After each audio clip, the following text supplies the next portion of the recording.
Bienvenidos a todos nuevamente al consultorio de Cele. ¿Cómo andan? ¡Yay! Espero que estén muy bien. Gracias nuevamente por estar acá. Y hoy vamos a estar hablando de las diferentes corrientes en psicología.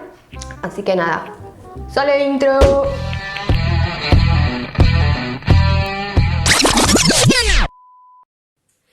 Para.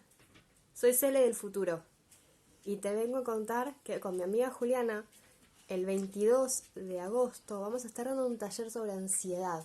Así que ahora te dejo el flyer para que lo puedas ver y si te interesa, mandes un mail y te anotás. Lo recaudado va a ser donado, así que nada, está bueno dar una mano también. Chau, seguimos con Cele del pasado.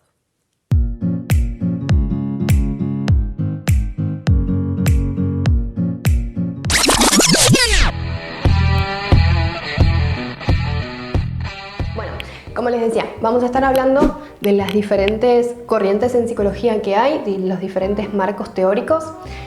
Obviamente no voy a explicar todos porque son un montón, hay muchísimos. Vamos a hablar de los más importantes.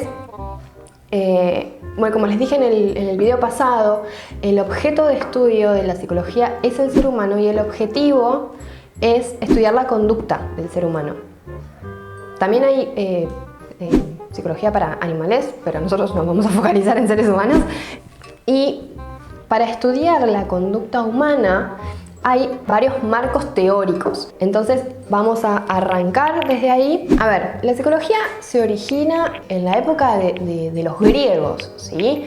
Tenemos a los principales filósofos, Platón, Aristóteles y Sócrates, que ya se preguntaban sobre la existencia del ser humano, el famoso de ¿a dónde vamos y de dónde venimos? Bueno, más o menos andaban por ahí. Cuando el ser humano se pregunta sobre su propia existencia, se pregunta el por qué, el para qué, ya ahí ya podemos estar hablando de psicología. Obviamente no estamos hablando de un desarrollo teórico, pero ya desde ese entonces se devienen los primeros pensadores y pensamientos sobre la existencia y el porqué del ser humano. Ahora, vamos a hablar propiamente de psicología, como teoría. Si yo a ustedes les pregunto, ¿quién es el padre de la psicología? ¿Ustedes qué responden? Les voy a dar 3 segundos.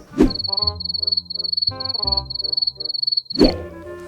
Si dijeron Freud, pues no, mi ciela. Freud fue un pensador y un teórico y una persona que hizo un montón por la psicología, pero no es el padre de la psicología, ¿sí? Si tenemos que hablar del padre de la psicología, tendríamos que hablar de William Wundt. Perdón si lo estoy pronunciando mal, chiques, tipo, no sé, a duras penas sé inglés, así que menos alemán. Este chabón era alemán. William Wundt funda en el año 1879 en Alemania el primer laboratorio con el objetivo de estudiar al ser humano, ¿sí? El objetivo de estudiar al ser humano a nivel psicológico, ¿no? O sea, estudiar al ser humano, nada, desde mucho antes. Él funda, obviamente con sus seguidores, influencer.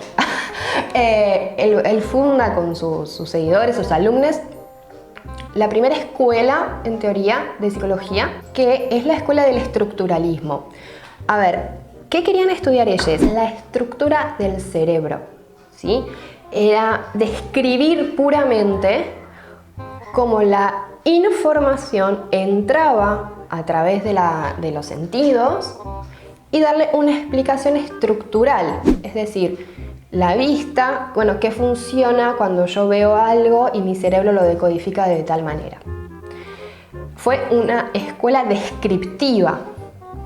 En oposición a esta escuela tan de laboratorio, tan estadística, surge el funcionalismo en Estados Unidos a través de William James. A ver, él funda el funcionalismo porque le quedaba corto la explicación únicamente estructural, ¿sí? El dato crudo. Él quería entender un poquito más. Entonces empieza a describir cómo el ser humano se adapta o no a determinadas situaciones. Utiliza un poco el estructuralismo porque dice, bueno, ok, yo sé que esto es una mesa, Bueno, pero ¿para qué me sirve la mesa? ¿No? Él y sus seguidores y sus alumnos y demás, quiere estudiar cómo el ser humano se adapta al ambiente a nivel psicológico. Tiene una fuerte carga darwiniana, ¿no? de la evolución. Obviamente Darwin explica la evolución en términos biologicistas. Bueno, este señor intenta explicar la adaptación en términos más psicológicos. Bien, ahora vamos a hablar quizás de una de las corrientes más radicales. Vamos a hablar del conductismo. El conductismo, fundado por Watson, después está Skinner también, pero bueno, Watson quizás es el referente principal. Watson propone quitarle importancia a qué le pasa al ser humano cuando recibe algún tipo de estímulo. A ver, no es que no importa. Él propone que el ser humano es un mediador entre estímulo y respuesta. Lo que sucede a nivel cognitivo y a nivel emocional, para él no es lo importante, no es la base de su estudio. Ya pasamos ahora a lo que es el psicoanálisis. Quizás el psicoanálisis es lo que más se asocia cuando uno habla de psicología. Por eso les hice el chiste del principio de, bueno, a ver quién pensaban ustedes que era el padre de la psicología. Y me imagino que muchos habrán pensado en Freud. ¿Por qué? Porque el chabón fue uno de los pensadores más importantes a nivel teórico y rompió con un paradigma que se venía dando en los estudios de psicología. A ver, Freud era un médico neurólogo, no la estaba pasando muy bien económicamente y necesitaba que su carrera como profesional tuviese algún tipo de auge, ¿sí? Él empieza a estudiar con Charcot y empiezan a estudiar a las histéricas. Charcot lo que hace era que venía la persona que tenía algún tipo de sufrimiento, las hipnotizaba y una vez que la persona salía del trance de hipnosis, sus dolencias ya estaban curadas y la persona no se acordaba nada del proceso de hipnosis. Entonces, ahí Freud piensa, bueno, ok, hay algo acá que está pasando. ¿Por qué no se acuerdan? ¿Cómo puede ser que a través de la hipnosis esta persona se cure? Entonces empieza a trabajar con estas personas, con las histéricas, y postula el concepto del inconsciente. Es la primera vez a partir de él que el concepto de inconsciente aparece. ¿Qué es para él el inconsciente? El inconsciente vendría a ser una estructura que no tiene sustento físico, es decir, si yo me abro el cerebro no voy a encontrar el inconsciente, donde quedan reprimidas situaciones traumáticas para la persona. Pero que si bien queda reprimida la situación, no se reprime lo que sucede en el cuerpo, algún tipo de síntoma. Entonces, él propone que hay que hacer consciente lo inconsciente para poder sanar a la persona. Usualmente, estas cuestiones que están reprimidas en el inconsciente, según la teoría psicoanalítica, son experiencias traumáticas de la infancia y con algún tinte sexual. No nos vamos a meter ahí porque, ¿saben qué? No entra mi mamá. Pero bueno, de ahí deviene el psicoanálisis, ¿no? El psicoanálisis que postula el inconsciente y que postula que hay que hacer consciente lo inconsciente para así poder juntar representación, es decir, lo que pasó traumático con la sintomatología física que yo estoy física o emocional, ¿sí? Que yo estoy teniendo en este momento. Si yo la junto, entonces todo tiene sentido y dejo de sufrir, en teoría, ¿no? Bueno, ese es el psicoanálisis. Psicoanálisis para vos y yo, que estamos acá tomando un vino, aunque estoy tomando agua. ¿Me explico?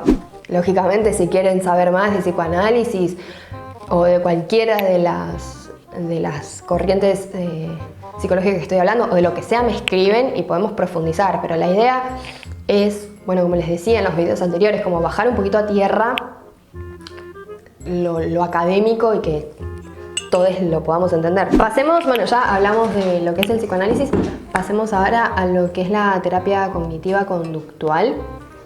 La terapia cognitiva conductual fue desarrollada en los años 50 más o menos por Beck. Tiene una fuerte influencia del conductismo. ¿Influencia está bien dicha? Sí, bueno. Tiene una fuerte influencia del conductismo. Por eso se llama terapia cognitiva conductual. El foco está puesto en las cogniciones, es decir, en los pensamientos. Beck arma toda esta teoría.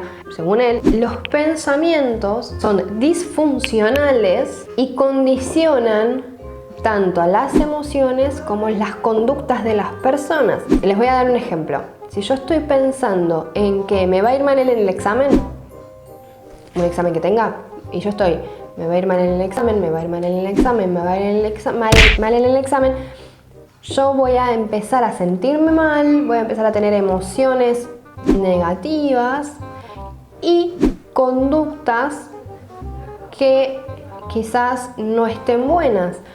Por ejemplo, me puedo llegar a no presentar al examen porque pienso que me va a ir mal. Entonces él postula que estos pensamientos, estas creencias están muy arraigadas en la persona y sobre eso es lo que hay que trabajar. Hay que primero poner bien en claro cuáles son las cogniciones que según él son disfuncionales y a partir de ahí trabajar para cambiarlas por algunas que sean un poco más funcionales.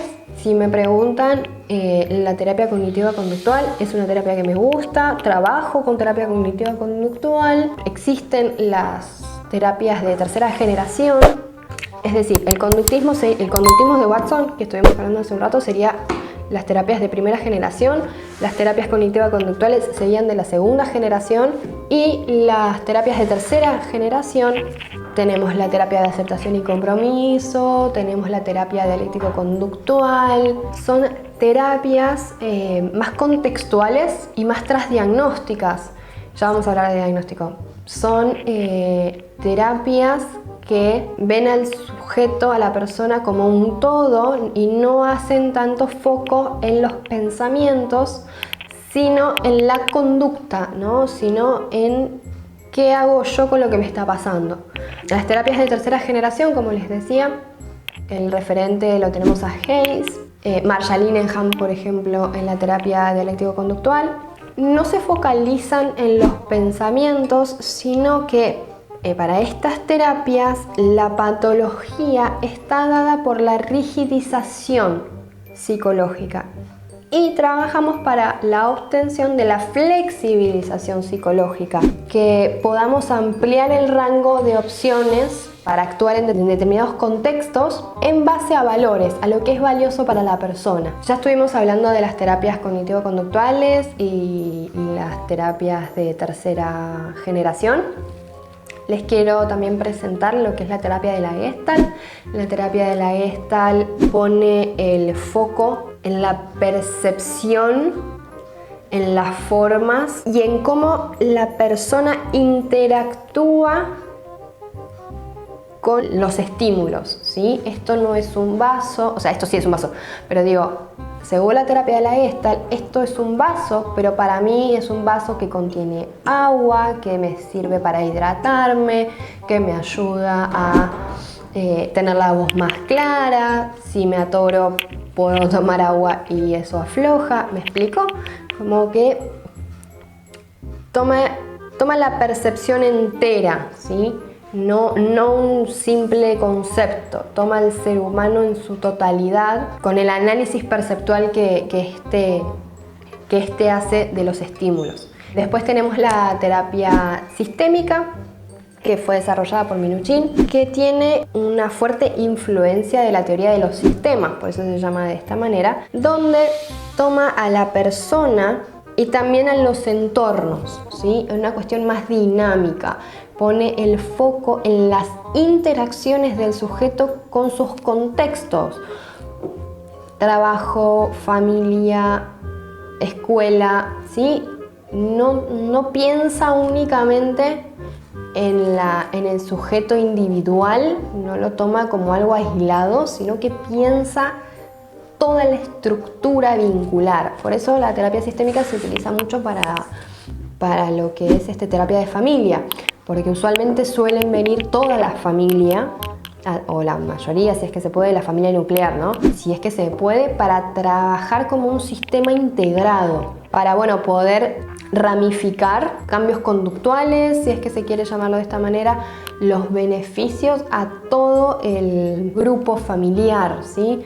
Bueno, hasta acá los desarrollos teóricos más importantes, lógicamente hay un montón, no puedo abarcarlos todos. ¿Por qué nombro estos? Porque seguramente cuando ustedes busquen algún terapeuta, algún psicólogo para trabajar, para empezar su proceso, seguramente escuchen que la persona les dice: sí, soy profesional de la salud mental, soy psicóloga y trabajo desde el psicoanálisis, trabajo desde la terapia cognitiva conductual, trabajo desde terapias de tercera ola, de tercera generación, tercera ola. Y está bueno saber, bueno, desde dónde la persona va a analizar mis conductas, desde dónde va a analizarme, desde dónde vamos a trabajar, desde dónde nos vamos a parar para así generar un plan de acción. Todas las terapias funcionan, todas las terapias tienen aval, todas sirven. Está bueno saber cuáles son para así uno poder elegir también con qué se va a sentir más cómodo a la hora de hablar. Usualmente cuando uno piensa en psicología se imagina el diván, ¿no? Y una persona sentada de barba blanca con anteojitos que está escribiendo. Bueno, eso no es psicología, eso es psicoanálisis de Freud y Lacan. No todo es así, no todos trabajamos de esa forma. En lo particular, yo me especialicé en terapia cognitivo-conductual, esta que hablábamos de los pensamientos y cómo los pensamientos estructuran patrones y a partir de ahí condicionan las emociones y las acciones. Ahora estoy estudiando terapias de tercera generación, por esto mismo que les decía, porque son transdiagnósticas. ¿Qué significa que sean transdiagnósticas? Que no nos enfocamos en qué tan rígido, qué tan flexible se encuentra y qué tan alejado y qué tan cerca está o no de lo que esa persona considera valioso, qué es importante para esa persona, qué podemos hacer para poder acercarnos un poquitito más a aquello que es significativo para cada uno, teniendo en cuenta siempre la premisa, bueno, ¿qué vida yo quiero vivir, ¿no? ¿Qué tipo de vida quiero construir? Bueno, y a partir de ahí nosotros podemos empezar a trabajar. Bueno, hasta acá el video de hoy, espero que les haya gustado.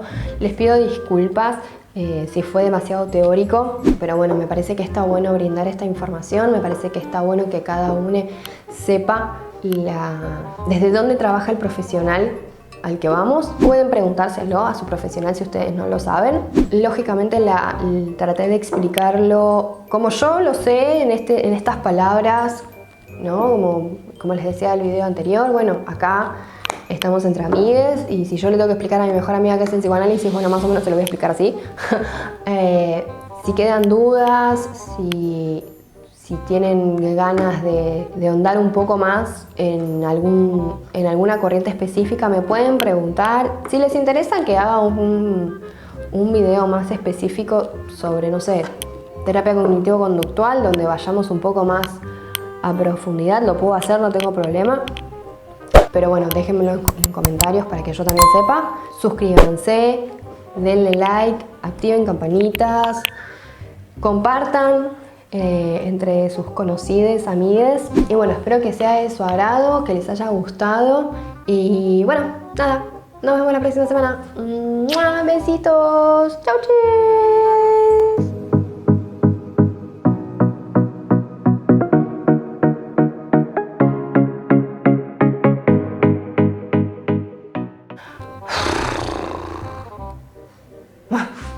No te frustres, Celeste, no te frustres. Dale.